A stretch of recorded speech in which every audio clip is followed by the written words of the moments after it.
Ang bawat rider ay tumitingin sa forma, ganda at uri at quality ng motorsiklo. At yung iba naman ay tumitingin sa lakas o taas ng sisi ng isang motorsiklo.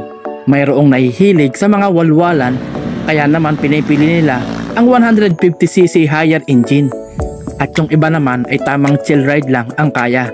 Kaya naman okay na sa kanila ang 100cc up below na motorsiklo.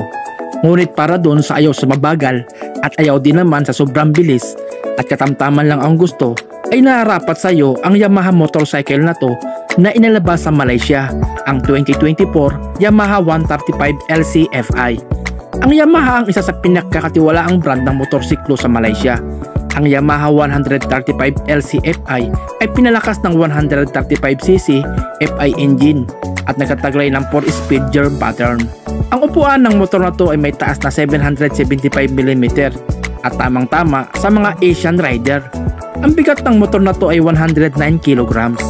Ang Yamaha 135LC Fi 2024 ay nagkataglay ng twin disc brake at ang mahigpit na karibal nito sa bansang Malaysia ay ang T70, Italjet 125, N-Series at Jet 14200. Ang presyo nga pala ng motor na to sa Malaysia ay 7,798 Malaysian ringgit.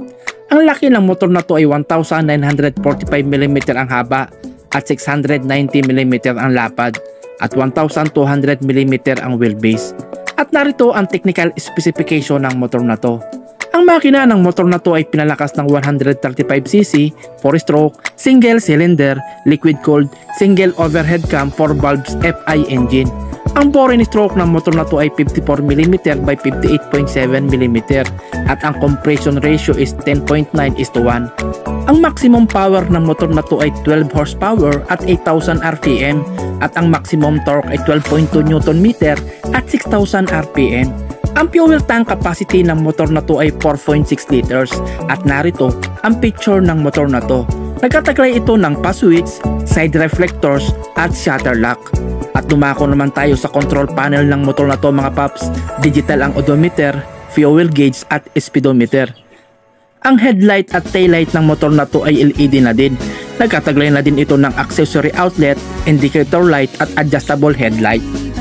At ang motor na to ay nakakuha ng 4.2 out of 5 sa owner's review sa Malaysia mga paps. At kung sakaling dalhin sa Pilipinas ang motor na to, malamang ito ay papatok sa masang Filipino riders mga paps. Bali hanggang dito na lamang ang maikling content ko at sana'y nagustuhan nyo.